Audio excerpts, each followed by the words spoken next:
Rajni Bharara, your host. And before I move ahead, let me read out this important disclaimer, which is I think is going to be displayed. Okay, it's there. By watching our videos, you agree and understand that the information provided by our experts and attorneys, including comments and replies from users, is not legal advice. Use of information is at your own risk. All right, after this important disclaimer, welcome back everyone to Immigration and Jobs Talk Show. Today we are diving into a topic that impacts countless families and professionals navigating the US immigration system.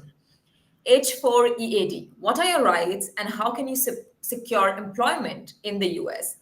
If you or someone you know is looking to unlock the potential of an H4 EAD and thrive in the American workforce, this episode is for you.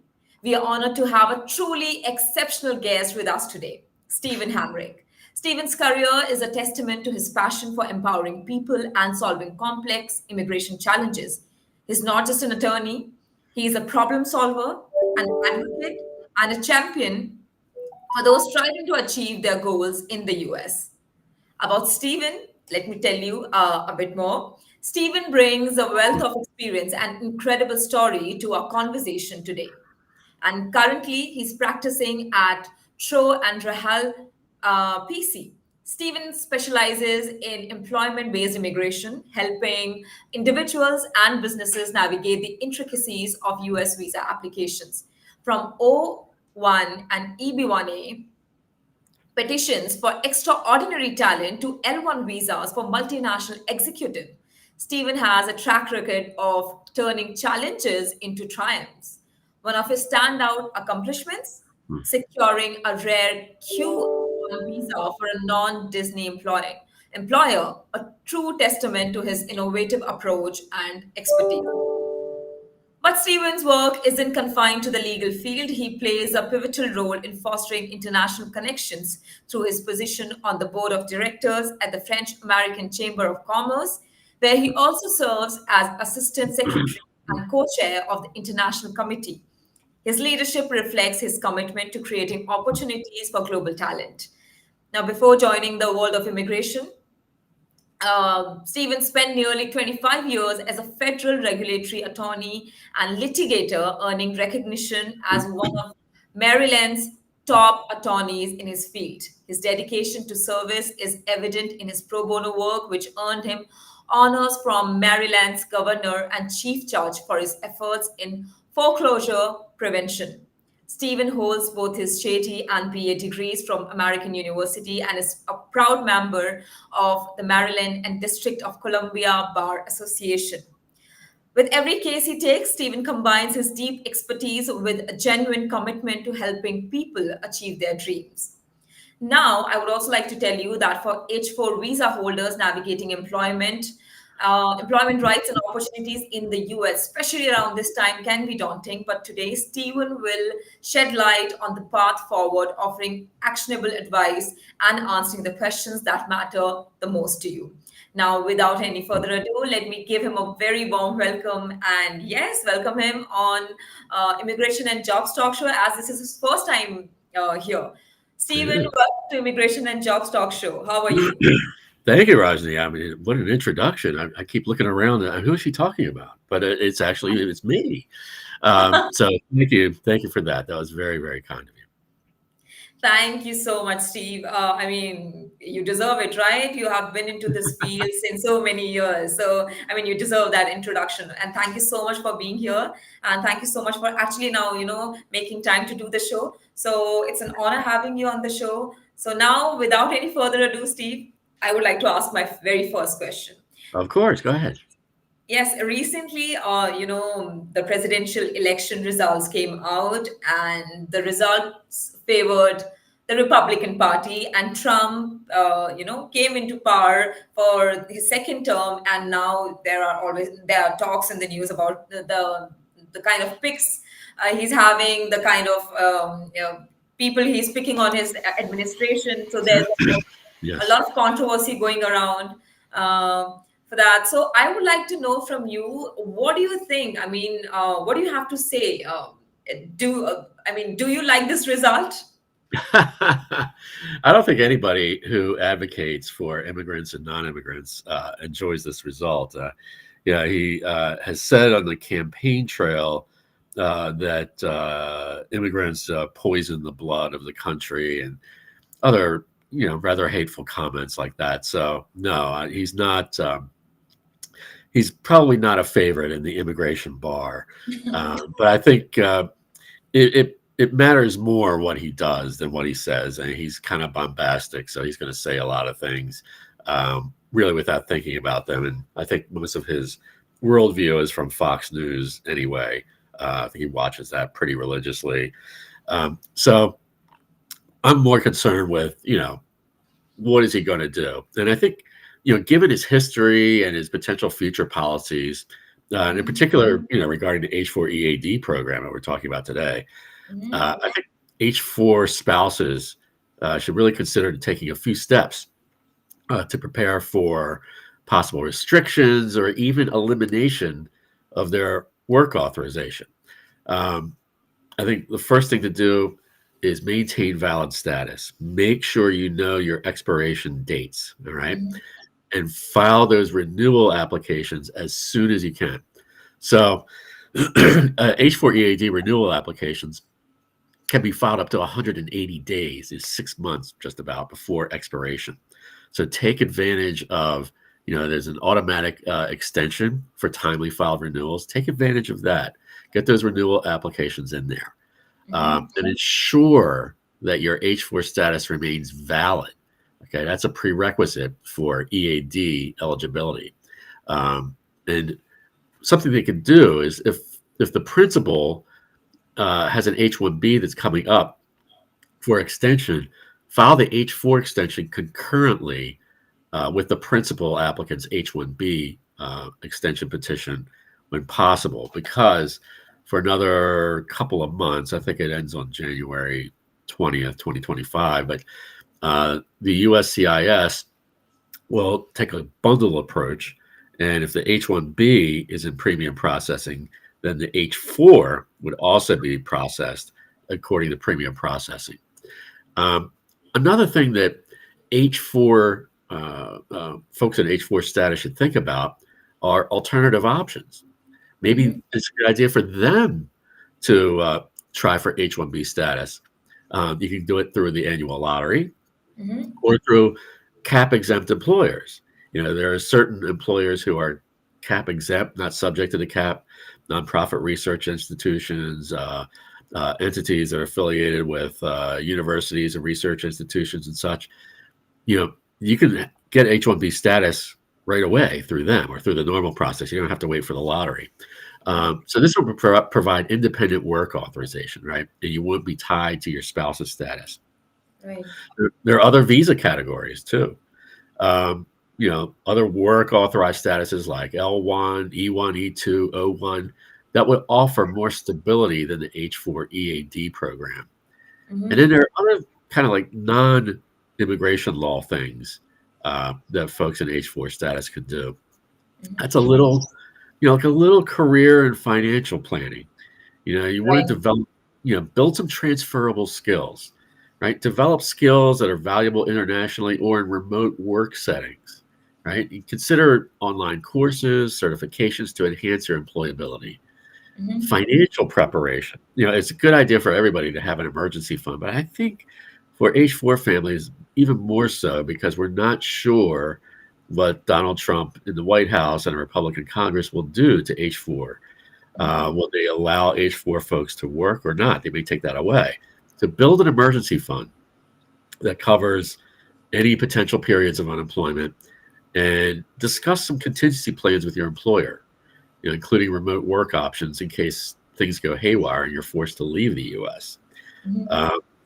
And I think it's also important for H-4 families to realize that they have a voice and they have a role to play in this country's politics. So, monitor updates from the USCIS and immigration advocacy groups. Monitor that. Join organizations that support H-4 EAD holders to stay updated on policy changes and legal challenges.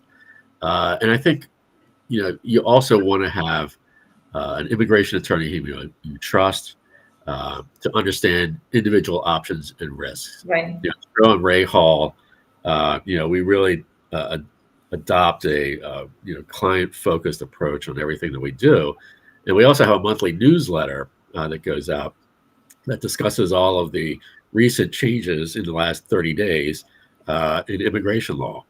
So, it's important to stay abreast of what's happening and to consider those H4 immigrant advocacy groups.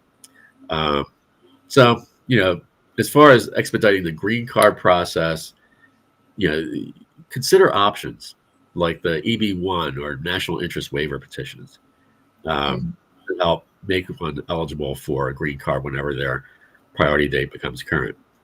So, by taking proactive steps, H4 EAD holders, they can better position themselves to navigate potential policy changes and maintain their ability to work in the United States or explore alternative options if necessary. But it's crucial to stay informed and prepared, given the uncertainty surrounding the future of the H4 EAD program under the Trump administration. Now, based on his previous immigration policies and campaign promises, I think we're going to see some significant challenges, and we're going to see a stricter immigration policy overall. I think, first of all, he's going to concern himself with the splashier video on the news topics of asylum and refugees at the southern border of the United States. But I don't think that business immigration will be exempt from restrictive policy from the Trump administration. He previously attempted to eliminate the H4 EAD program, and that could be revived, especially with both houses of Congress in Republican hands. If he got rid of that, that would result in approximately 100,000 H4 spouses losing their ability to work legally in the U.S. There would be economic and personal consequences for those families. Loss of household income for many H-1B families, career disruptions, loss of professional opportunities for H-4 spouses. And there's a potential increase in reverse migration as families may choose to leave the U.S. Canada recently imposed more restrictive immigration policies, I think partly in anticipation of a Trump presidency and what that might mean in terms of workers leaving the United States for Canada. I don't know that he'll be able to get through Congress, the evisceration of the H4 EAD program, but it's a possibility. One thing I think would be 100% is increased scrutiny of petitions and applications at the USCIS. Like the H-1B and H-4 applications, they're going to face heightened scrutiny and more restrictive adjudication standards, which could lead to higher denial rates, but I think will definitely lead to longer processing times. There is also a potential reduction in the number of H-1B visas issued, which would indirectly affect H-4 visa holders. And stricter qualifications for H-1B visas could limit opportunities for families to come or to remain in the United States. And that also impacts the green card process, right? Because increased restrictions could further slow down the already lengthy green card process for H-1B holders and their families. And that would prolong the period of uncertainty for H-4 EAD holders waiting for permanent residency. And there's a change to the immigration system, a shift towards a more merit-based immigration system is something that Trump has been talking about, and that could affect family-based immigration, including H-4 dependents. I think we'll see increased workplace enforcement. There will be stricter I-9 audits and worksite inspections that could create a more challenging environment for H-4 EAD holders and their employers, and potential implementation of additional travel bans or restrictions. We know that Donald Trump loves slapping those on in his first term. And that could affect H-4 visa holders' ability to enter or re-enter the United States. And, I like to take a holistic approach and look at the impact beyond immigration law, right? Increased anxiety, the threat of losing work authorization and Yeah. potential deportation that could cause significant stress for H4 families, as well as community disruption.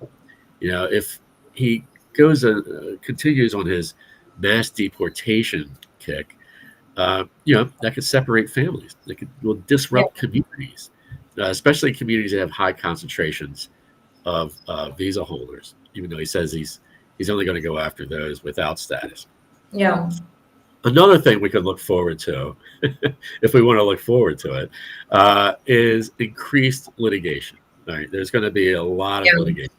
The pattern of the first Trump administration was he Mhm. would tweet out a policy, and then either USCIS or CBP would start enforcing the policy.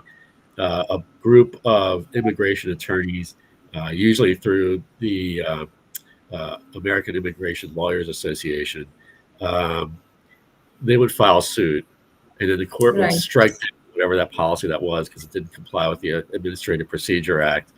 And then things would go back to normal, and they would try a more conventional course of implementing a new regulation. So anything that Trump does that's a drastic change to any program, including the H4 EAD program, that's Mhm. likely going to face legal challenges. So that's going to create another period of uncertainty and court battles. Um, so, I mean, these potential impacts are all based on previous policies and campaign promises, but it's important to note that actual policy implementation would Mhm. depend on various factors. First is congressional support. There is a sign, especially given that the Republicans in the Senate did not vote to have a Trump's pick to be majority leader. They didn't vote for him. They voted for another more kind of old school Republican senator. So maybe Congress won't follow him lockstep in everything he does. Mhm. And then there are also the legal constraints, right? I mean, he can be stopped by the court if something that he does is outside of the Administrative Procedure Act or violates a part of the Constitution.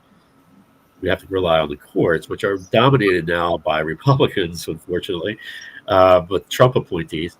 But those courts also ruled against him.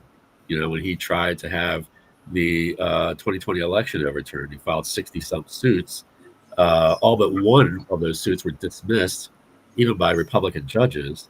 And then the court that made it to trial was denied. So um, we have to rely on the system for people to do their jobs. Even a Trump appointee has a job to do, and I think by and large, people are very serious about that. Judges are not Right. just prone to following whomever appointed them. They take their job seriously, look at the letter of the law and the Constitution, and make sure that Mhm. whatever action the executive branch takes is legal. But again, there are going to be challenges. There are going to be periods of uncertainty. So folks should really stay close with their immigration attorneys to understand their options and prepare for Right. potential scenarios, right? Don't be scared, prepare is always Right. a good watchword. Absolutely. Thank you so much, Steve, for giving such detailed and insightful answer. I think we have covered almost everything in this question. But still, there's a lot to ask. While you were answering, there were so many questions coming into my mind, and I was thinking which one to ask first. So now I really will have to take some time and figure out which question do I ask now, because there's a lot of information to process. Okay, so also I would like to tell you that a lot of people have joined us. So guys, hi Sachin, and then there is Tanya who has posted their questions also. So if you have any question related to H4 or H4 EAD, please make sure that you post in the comments below so that we can take those questions and ask it from Steve. And yes, we are not only live on YouTube but also on LinkedIn, Twitter, Facebook. So yes, please post your questions in all these platforms and we'll be more than happy to take them. But for now, Steve, I would like to come back to you and ask you this very important question. Let me ask about this illegal immigrants thing that is going on. Because Trump in his speech says, and he's going to affect. He's going to go after the illegal immigrants or undocumented immigrants, but then there is also chaos in in the minds of the legal immigrants too, right? Like you said, H4 or H4 EAD applicants, right? And so, do you think it is not just going to affect? I mean, it's definitely going to increase the scrutiny, Right. but do you think it's not only going to affect the illegal but also the legal ones, and especially the H4 and H4 EAD applicants are going to be under his radar? And do you think this is because of his approach for Buy American, Hire American? I think I too have asked a lot of questions, right? So yeah, No, no, it's fine. Yeah, it all ties in together. mhm. Um, Basically, if with Donald Trump and his excuse me, his key person on immigration issues is a person named Stephen Miller, and Stephen Miller would like to see no immigration. Mhm. He would like to see all jobs filled by U.S. born workers, um, and have no legal immigration, as well as what they say is illegal immigration. We call it entering without inspection. It's a little softer, a little nicer, um, but and that leads to another policy problem. I tell foreign nationals who don't understand, like, well, why is there this requirement for this visa, and then this other visa, which is almost identical to the first visa, has such different requirements? And the answer is it's all political. It's every rule and regulation, every law that's passed is a political compromise. So you can't really extricate yourself from the political process. And that's why I encourage everyone, whether they're a U.S. citizen or whether they're here on a visa, stay informed and become involved in politics to some level. I mean, you don't have to run for office, but uh, you know, speak out because it's all going to come back to how you live. The past 43 years or so, the federal government has cut public education funding pretty much lockstep. Almost every single administration has done it over the last 43 years.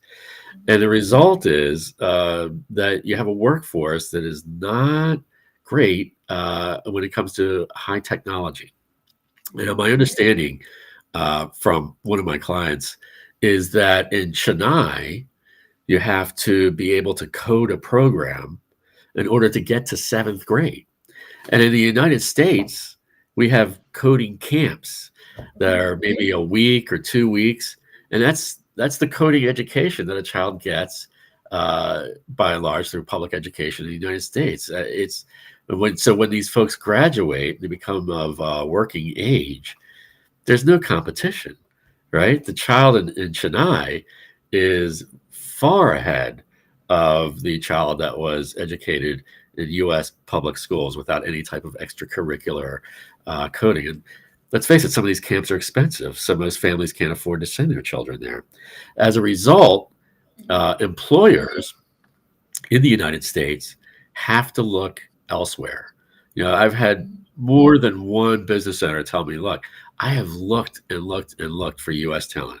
I have run ads in this publication and the radio and in television and looking for people.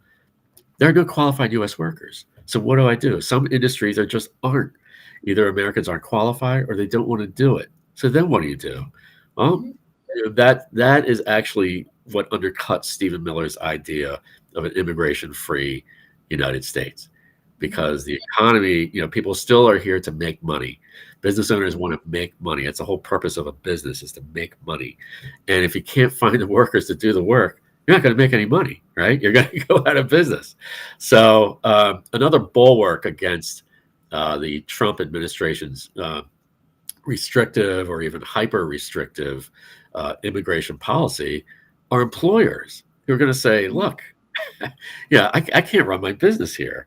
So that'll be interesting to see. But yes, that was kind of a long way around to saying, yes, visa holders will also face increased scrutiny. I do expect the standards and what they look for an H-1B visa. We may see policy changes to increase those standards and make it more difficult to obtain. But again, you can't make it too difficult, because if they do, how is a company going to find workers, right? Somebody has to do the work. And I Right. don't think Trump wants to see offshoring of, entire industries, because they can't find the workers who can do the work. So, it's just something else to keep in mind as we watch Trump. This is the scary part, right? It's like when you walk into a dark room and you don't know where the furniture is, right? Mhm. That's the anxious part. Mhm. Um, so Trump takes office January 20th. So it's another 2 months, but it'll be another 2 months of, I'm going to do this, I'm going to do that, poison the blood, blah, blah, blah, blah, blah, blah, blah. And people think, oh my God, he says he's coming after me personally now. This is all just let it roll over you. Okay. These are all just words. He still has to have acts of Congress. He still has to have any challenges to his policies approved by a court. And he still has a business community that wants workers. They want the talent. And the business community is a very, very powerful lobbying force. They donate a lot of money to political campaigns, including those of Mr. Trump. So I think once the business community starts speaking out more, then he will have to step away a little bit from the illegal immigration. But I think Mhm. primarily it's going to be the undocumented people. That's who he's going to go after first. That's the easiest for him to do. I expect that he'll probably enlist, state guards or the military, probably in Texas and Florida first, because he has sympathetic governors there. Right. And that's something that you can splash on Fox News, every hour. Going after a worker and the worker's visa, there's nothing really sexy about that. Mhm.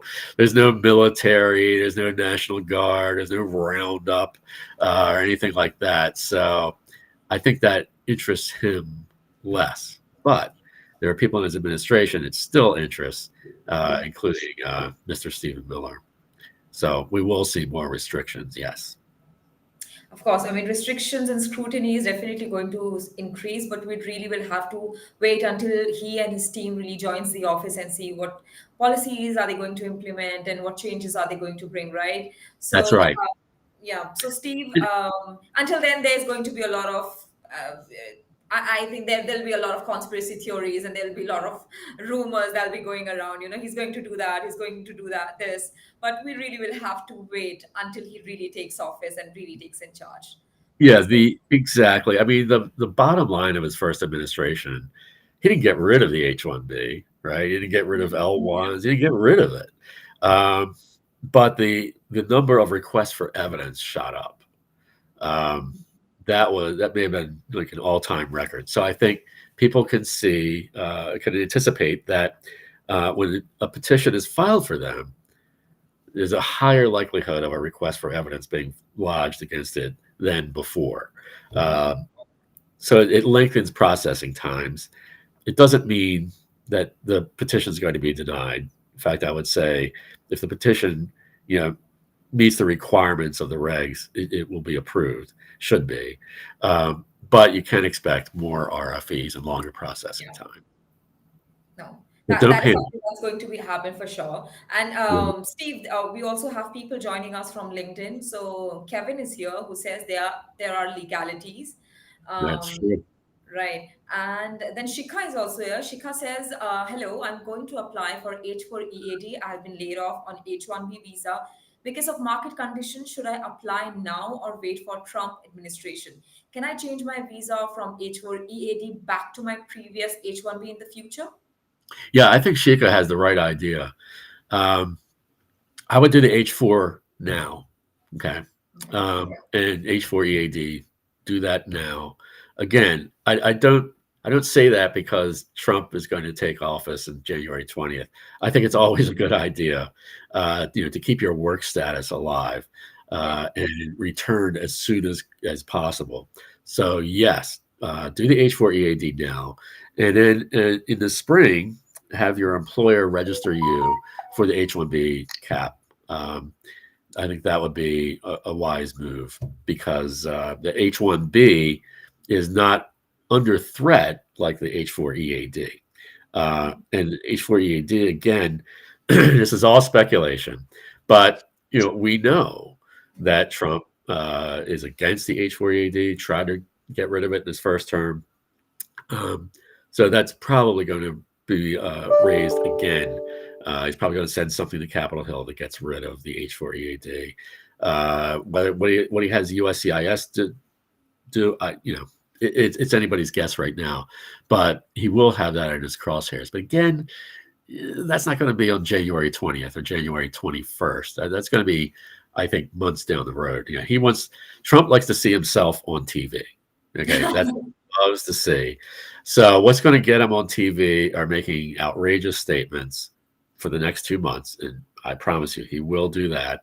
And then what he's going to do first in his administration, I believe, is go after undocumented people, because again, you can get the military involved. You can picture the scenes that will play out on the news of tanks rolling and trucks, and he loves that stuff because he knows that, oh, look, people can see my tough policies on the news. So again, work visas are a lot less sexy.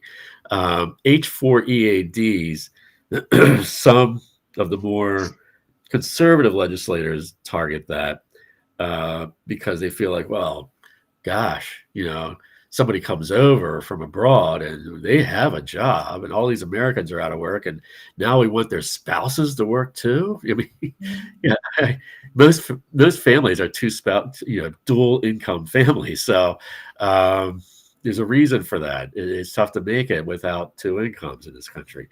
So that's why the H4 EAD was never popular among conservatives. That's fine. But again, he wasn't able to get rid of it in his first term. And there's a lot to say that he won't be able to get rid of it this term either. But So Steve, no need to panic. H1B is sturdier than H4 EAD. Right. So Shika, I hope you've got your answer. In case you're looking for you're looking to get another answer for maybe another question, so please continue posting your follow-ups. We are here for some time, so we'll be taking your questions, other questions too. So please continue posting if you have a follow-up in the meanwhile. Yeah. Steve, also I would like to know from you, because Steve, see, I mean, since ES1, there have been mixed emotions, right? Some people are happy, some people are not happy. But then, a lot of people that we actually have also interacted with, some have supported him, and attorneys, when we speak with attorneys, most of them are not in favor of the results or that he has won. So I would like to know from you, but, there's going to be restrictions, increased scrutiny, and it's going to be so tough for immigrants. But then, what actually made him win? I mean, because he not only won, like he not only won those swing states, win those swing states, but he also won the popular vote and everything, right? So I would like to know from you, and also whether, if you talk about the immigrants, the Indian Americans, or if they are the Latino community or the other communities, they also voted highly for him. So then why do you think, I mean, we can't say that immigration is the only problem of USA. I mean, it is one of the major problem. But but what do you think? What made him win this time? And especially this popular vote too. The popular vote, I think there is an increasing divide in the United States between rural areas and urban areas. And you can see this in other countries as well. It's the same in Germany. It's the same in the United Kingdom. There are different sets of priorities for folks who live in rural areas than in urban areas. In urban areas, folks interact more frequently with people who don't look like them, sound like them, come from the same place. In rural areas, people have probably been there their whole lives, most of the folks there. So I think immigration is valued more in urban areas because in the rural areas, you just don't see as much as immigration, so you don't appreciate it as much. And as far as the Latino population and other Indian Americans, look, we know that getting a green card and eventual citizenship is a long, long, long process. I mean, for some Indian nationals, they'll have to wait 12 or 13 years just to be eligible to file a green card application. And I think those who have gone through this lengthy process look at other people and say, you know what, you have to do the same. And Trump is a very effective communicator. He doesn't always communicate reality, but he's able to communicate his version of what immigration is. And he has communicated that immigrants just show up and they get a job and they get money right away and they get free health care and free education. And a lot of people believe that. Okay. So I think in the Latino and Indian communities, they feel like, well, we had to go through that process, so you have to go through that process too. And they're upset by the notion of other immigrants coming into the US and getting everything right away. Well, first of all, it's not true. There's no immigrant classification or non-immigrant classification where you just stroll in and buy a sports car and get a big house. It just doesn't, it's not reality. But Trump paints that as reality. And it stokes a lot of resentment, right? If I had to go, if I had a 12 or 13 year green card process, and then I hear this guy who I think is a billionaire and he's been president, so he must know what he's talking about, right? And he's saying that everybody else is just getting everything they want for free, handed out by the government. I might resent that, Hey, wait a second, that wasn't that easy for me. So I think that explains a lot of what drove the Latino vote for Trump, and also the Indian vote for Trump. Now, another thing is this perception of the economy. And this is, we see a huge, huge gap between economic figures and what people think. I saw a poll on Bloomberg News last week. Now, remember, the GDP is close to 4%. Unemployment's around 4. Inflation rate's down to 2%. 65% of people this month in the United States think we're in a recession. It's nowhere near a recession, right? There's no contraction of the economy. It's expanding. It's been expanding. It's expanded, throughout the entire Biden presidency. Now, when the supply chains were reopened and people were able to buy things again in 2022 after the pandemic, well, yeah, whenever demand increases, prices increase, right? So then inflation is going to go up. And it reached 9.1% in June of 2022. And the average American was losing his or her mind over this. Eggs are, I got to pay an extra 10 cents for eggs. But it's since dropped, very steadily and without going into a recession. Usually actions that are taken by a central bank to combat inflation leads to a recession. That recession didn't happen.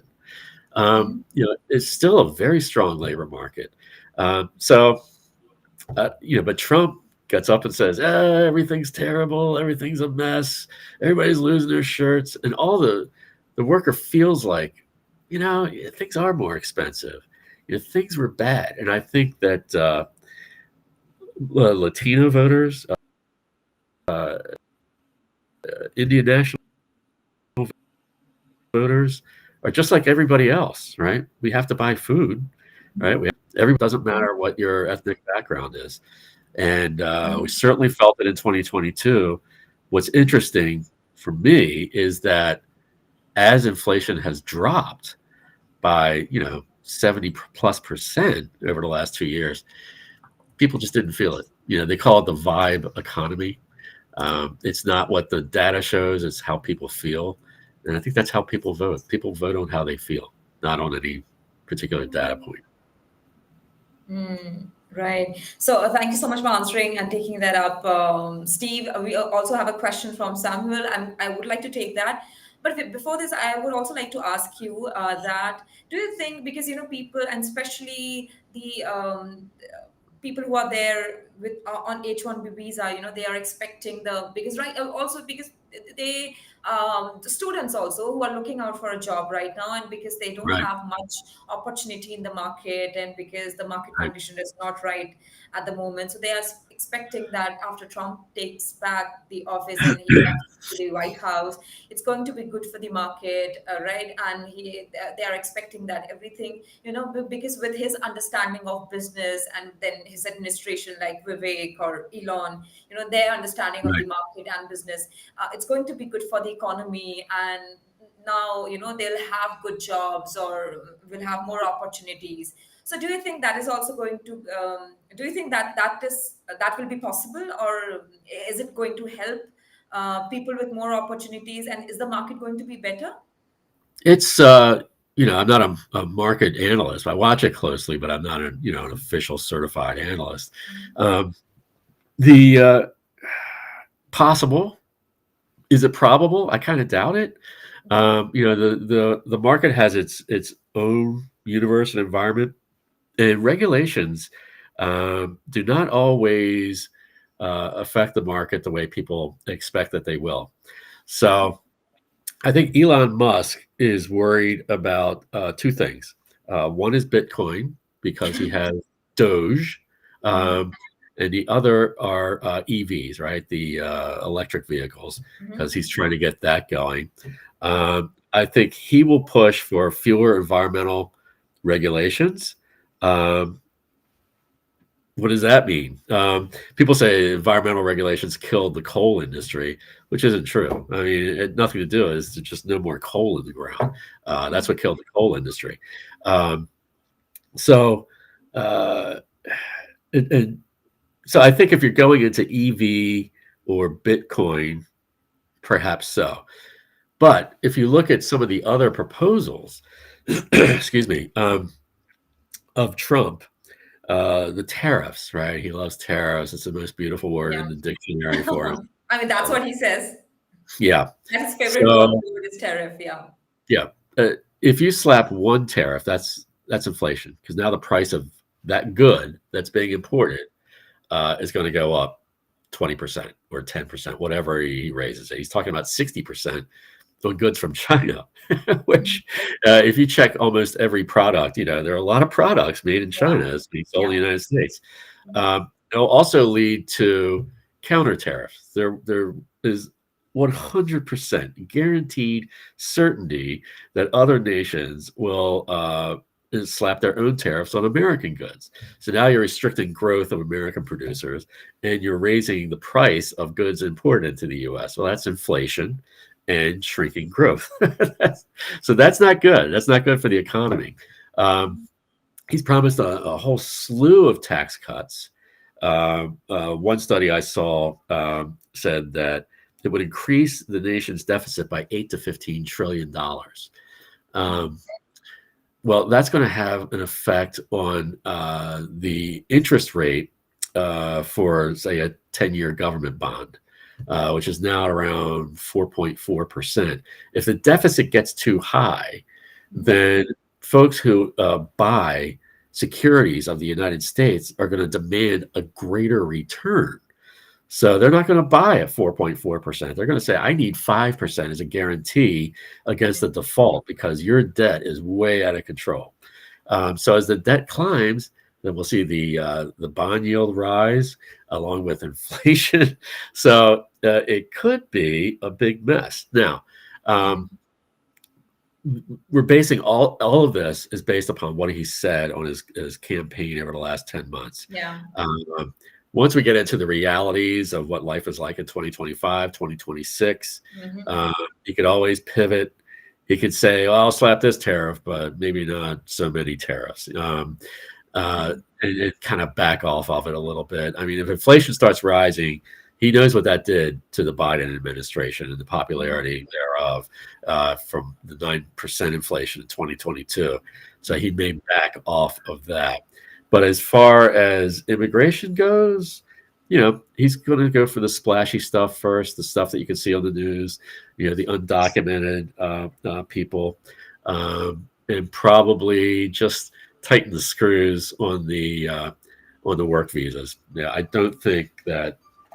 Um, I don't expect him to remove work visas, but there will be heightened scrutiny and longer processing times.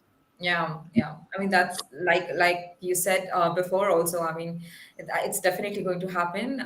So people should, rather than doing things on their own, I think they should be under guidance. So, guys, if you're looking out for an attorney, please get in touch with Steve, Yeah. and here are his details. I would like to display them for you so that you can note it down. You can give him a And call. thank you, Raja. Yeah, it's we're willing to help everybody. Of course, we know everything that's going on in the immigration sector. So everything that's happening in that space, we're on top of, and we impart that knowledge to our clients so that they can Right. make informed decisions about, what to do in their lives. Absolutely. And now that Trump is back, it's going to be, I mean, a lot difficult than before, at least. So make sure you note down Steve's number. His number is 202-537-4830. I will have to repeat it, 202-537-4830. His email is steveh@trorahal.com, and his website is www.trorahal.com. So you can also visit his website, and you can also write an email to him. You can give him a call, or he's also available on WhatsApp with this number, right, Steve? So you can also drop him a message. Uh, yeah, on either. not WhatsApp. I'm a little behind the times on that, but Ah, feel free to okay, give me a call drop or him a or an email. text. Uh-huh. Yeah, be happy That's to set up a consult uh, with anyone. That's for sure. Yeah, the Trump administration, it's he he tends to veer back and forth quickly, so it's kind of a whipsaw effect, and I think generally it fatigues people. Right? I think a lot of people at the end of his first term felt tired. Um, and it's something that I talk about with other immigration practitioners is you can't get tired. You yeah. can't pull the blanket over your head and say, make him go away. It's here. And you have to stay sharp. You have to stay energized because things are going to happen quickly. Policies will pivot quickly. The level of scrutiny will change. Maybe this program is taken away. Maybe it's H4 EAD. Maybe it's F1. He's kind of been talking about doing away with both of those. Things happen quickly, so you have to be prepared, and you can't do that if you feel burned out, tired, etc. You have to stay positive. Yeah. Don't panic. We made it through 4 years before. We'll do that again. Absolutely, absolutely. I think that's a great advice. So let me quickly take Samuel's question. Steve Samuel says, "Hope Trump administration will not have bad effect on people on H-1B administrative processing." What do you have to say to Samuel? Yeah, so administrative processing is when a foreign national goes to a U.S. consulate to have the visa put into their passport. They submit their application either at the consulate or maybe it's already been adjudicated by USCIS in the United States. And when they go to get their visa, if USCIS has approved it, or if they present their petition at the consulate, um, the consular officer can decide, don't really have enough information to approve this. I want to do more of a background check. I want to dig into what's happening in this part of the petition a little bit more. So then they put an administrative process. And quite often that means that there's a background check being performed on them. And usually it takes about 60 days. Sometimes it can take months, years. And I think we probably can see that increase during the Trump administration because it prolongs the process, right? It delays immigration, which is kind of a north lodestar for the Trump administration. Anything that can delay immigration. Now there are remedies for this. You can file suit against the consulate. You can do that in the United States, but the consular officers are given a lot of leeway. They have much, much, much great discretion to keep someone in administrative processing or not. I have seen suits that succeeded, and I've seen suits that have failed to end administrative processing. So I think administrative processing is something we'll see more of in the Trump administration. It's a very Mm. prescient question there from Samuel. So yeah, just be prepared. I think when you're going to submit a petition at the consulate or just go for your visa, have a backup plan ready with your employer for the case wherein you're stuck there for 2 or 3 months, because that could happen. I think we will see more of that in the Trump administration. Yeah, right. So, Samuel, if you have another question, please continue posting it in the comments below. We'll be glad to take it. And Steve, I would also like to know, apart from H4, H4 EAD, which other visas are also going to be under Trump's radar? I think all of them. I think well, radar in terms of more like higher standards for obtaining those visas. Scrutiny and yeah. Yeah, I think that the visas that are most under threat in terms of Mhm. not being able to being eviscerated would be the H4 EAD, and interestingly enough, the F1. Apparently, the Trump administration and his people don't like foreign nationals coming and being educated in U.S. schools and then leaving and going back and helping some other country, even though, again, this is not the reality. But this is the Trump view of the world.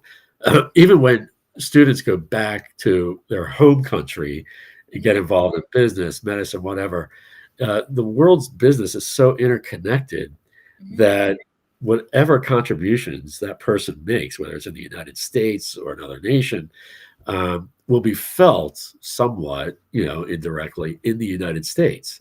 But that's not his worldview. He likes to keep score. He likes to have, this for us, and this is a loss for us. So it's it makes for an interesting policy. But those are the two visas that I think are most under threat. Just looking at Project 2025 Yeah. and listening to his own campaign rhetoric. And of course, with H4 EAD, he tried to do away with that in his first term. So I would expect that he'll try that again. But the others, we'll still have H1Bs, we'll still have Ls and Os and Es, and Ps. We'll have all of those things, but it will be more documentation to gather and submit to the USCIS as opposed to less. And we'll see more RFEs across the board. There will be more RFEs to delay and lengthen the process that people have to undergo in order to obtain an authorization and come to the United States to live and work. Wow. Okay.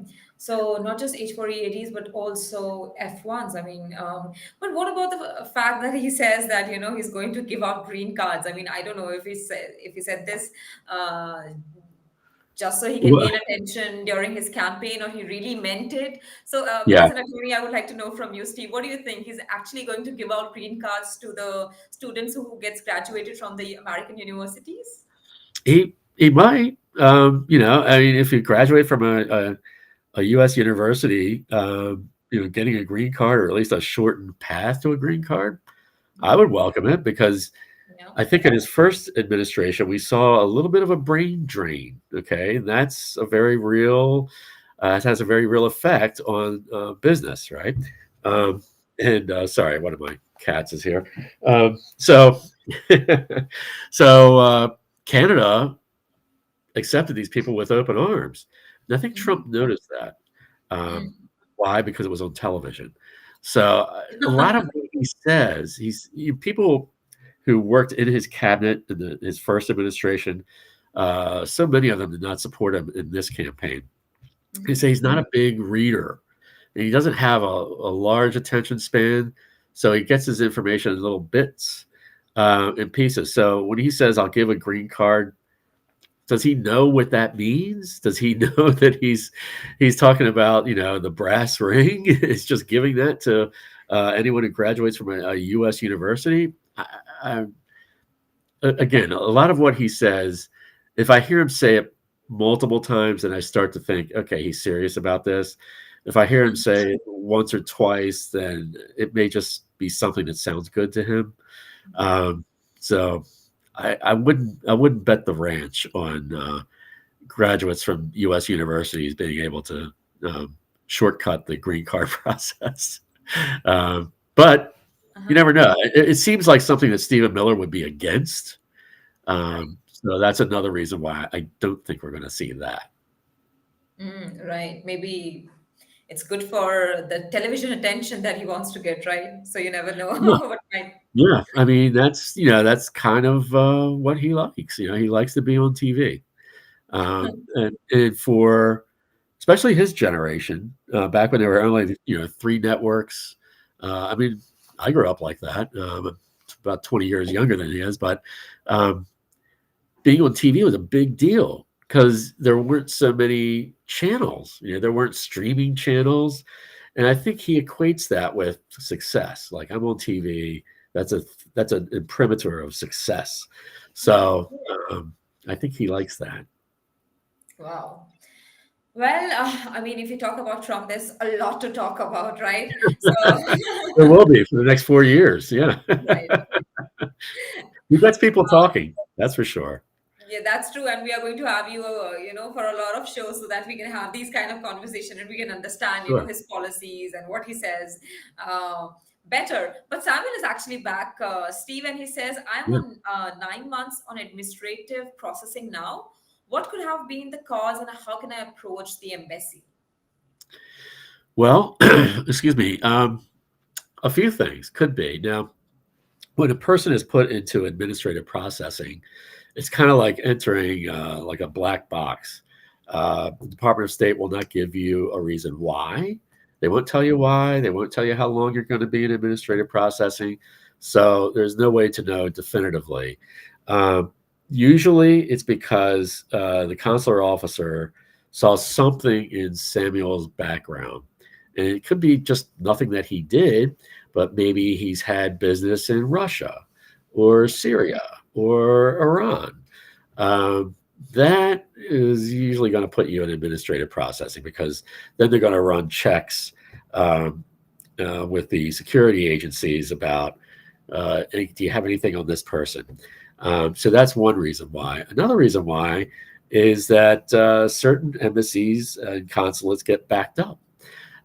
They have a number of cases in administrative processing, um, and they can't get to Samuels yet, or maybe they've had a change in how they use their human resources. They put more people on this type of visa, and nobody's touching the administrative processing cases. So that's another possibility. Um, so unfortunately. You never know for sure, but those are the two big reasons. And I think, um, yeah, Sam, you can definitely contact me. I just saw the message that you sent out there, so we can explore that further. But those are the two primary reasons. Right, so because so that Samuel, so that Steve can help you in better and give you a better consultation and a detailed answer and a detailed consultation.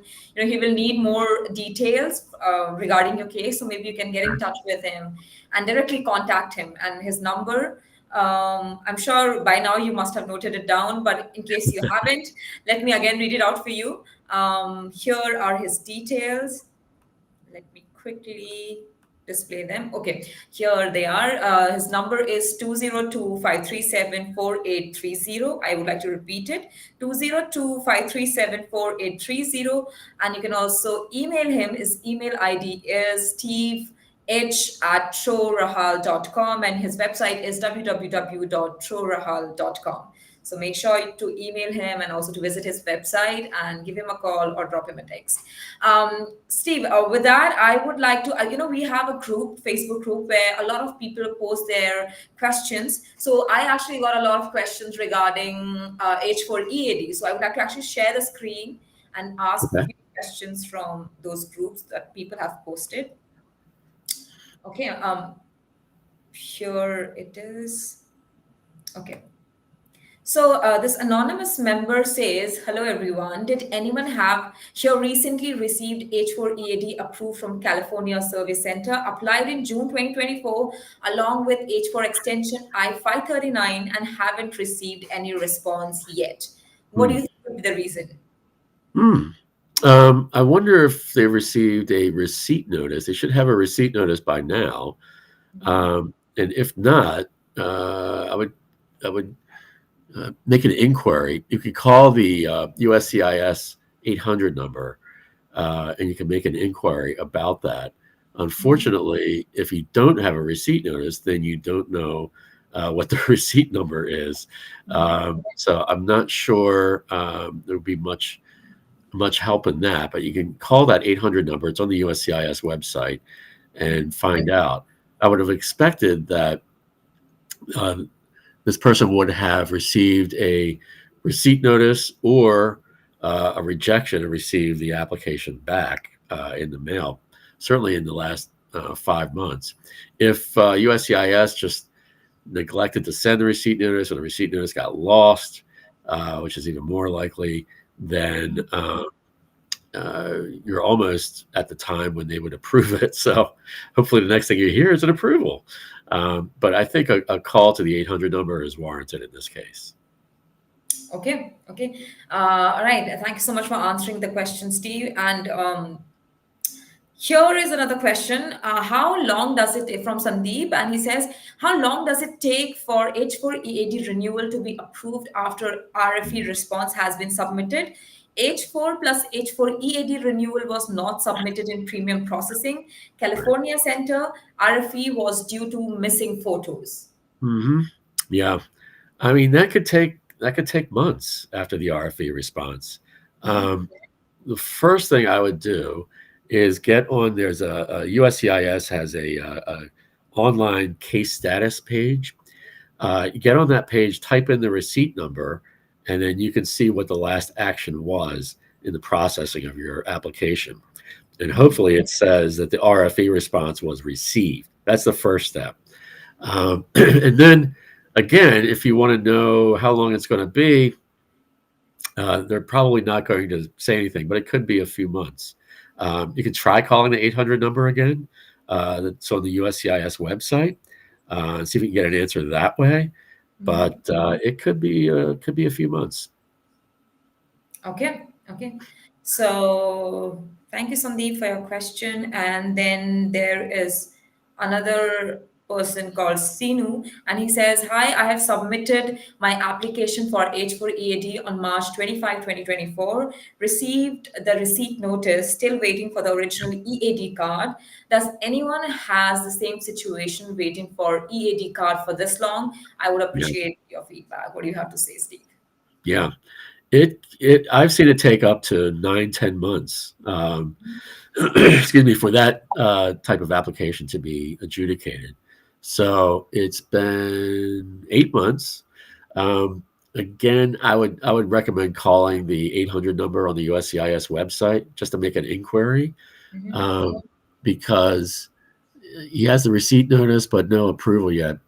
It may still be within, excuse me, excuse me, normal processing times. So let me just take a sip here. Please.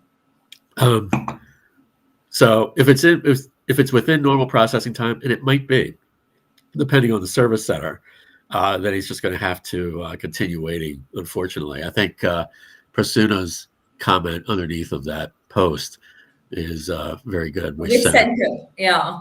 Yeah, because they can vary widely, and again, it depends on how that particular service center is utilizing its personnel.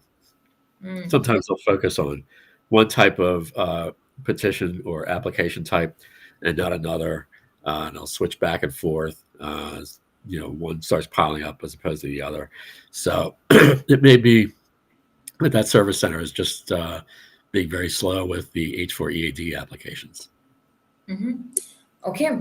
All right. So, we also have a question from one of our viewer who's watching us on YouTube, and he has posted this question on YouTube. Girish is the name. Girish, we are definitely going to take your question, but maybe let me take few Facebook questions first, and after this, Girish, I'm going to definitely come to your question.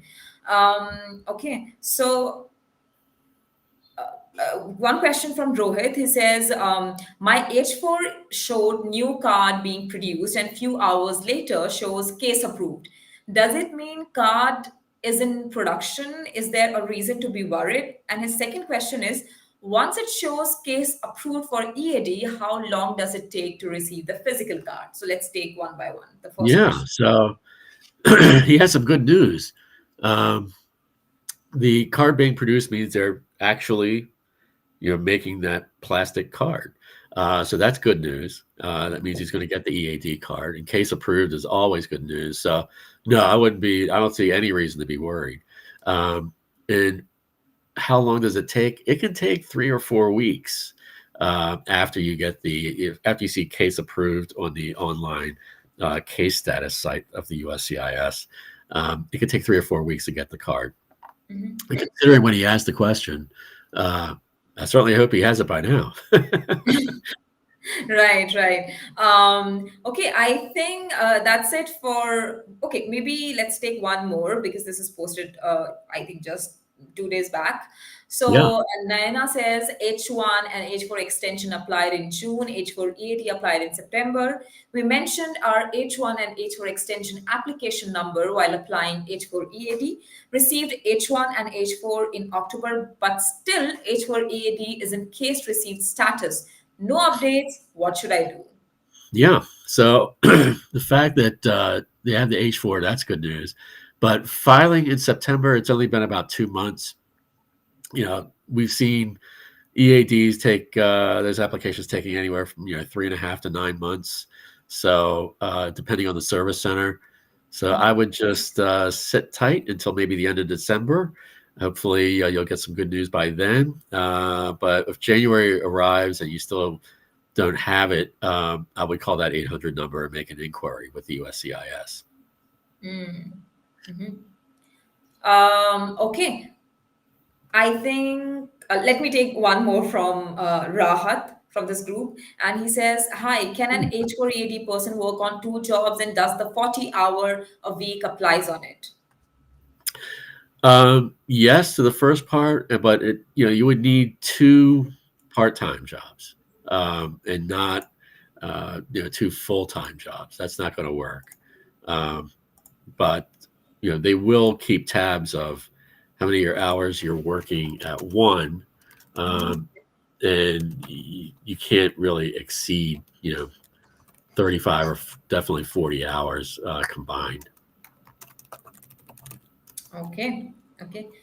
After Rahat, I think this is one question. I think there are so many questions posted by the people, so I really Right. need to upset them and take as many as I can. I'm so sorry, Steve. Sure. No, it's fine.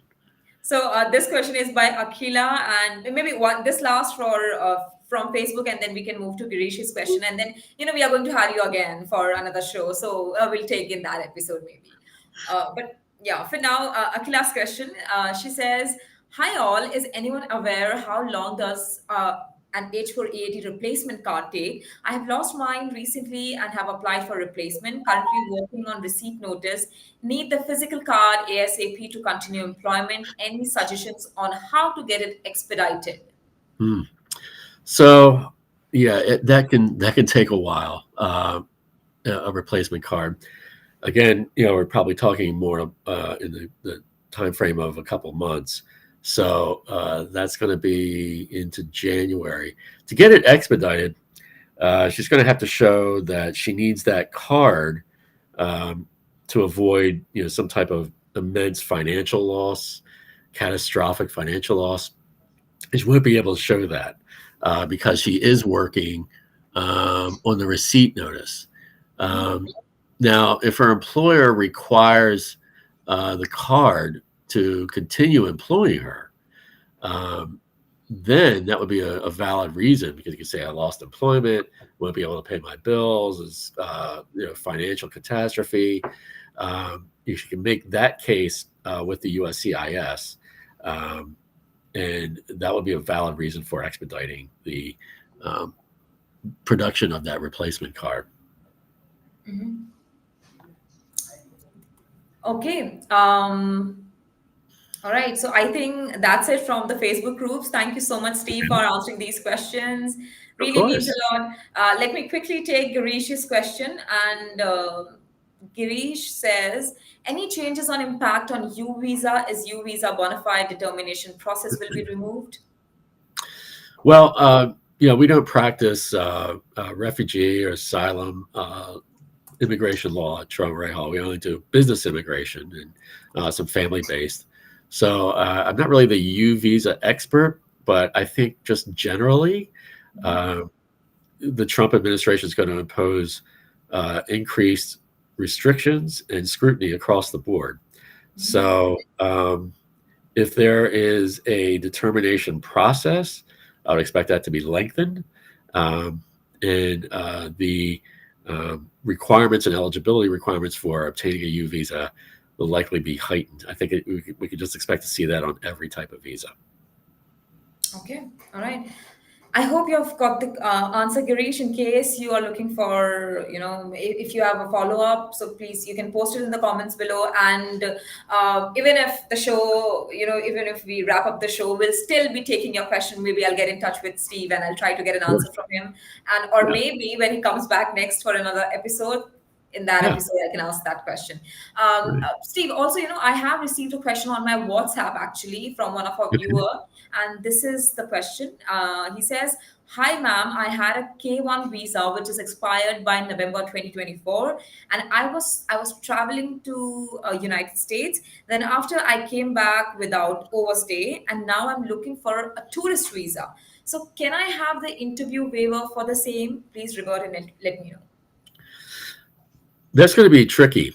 Um, is the well, first I want to know, like, where's the fiance? Is the fiance still in the United States?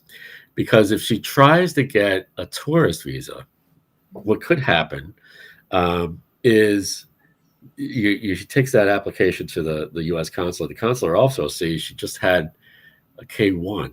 It expired this month. So there might be somebody in the United States whom she wants to see that she's quite close to. And she might want to come to the United States and just stay there. Uh, I think that's the risk that the consular officer will think you don't want to just come as a tourist. You want to come and stay and never leave. I'm not feeling hopeful about the prospects of getting a tourist visa, but doesn't mean don't try. You can always try. Mhm. Make sure that all of your contacts to your home country are still valid and strong. Bank Mhm. accounts, property ownership, property rental, driver's license, voter card, ID card. Make sure, and hopefully other family in the home country as well. Make sure all those ties are strong. That'll give you the best chance of being able to procure that tourist visa. Okay, okay. Thank you so much for answering the question, Steve. And one, I think Samuel is back and he says, "You mean details like case ID, passport number?" As far as what I would need, case ID is yes. Um, Passport information would be good too because they're definitely looking at that right now.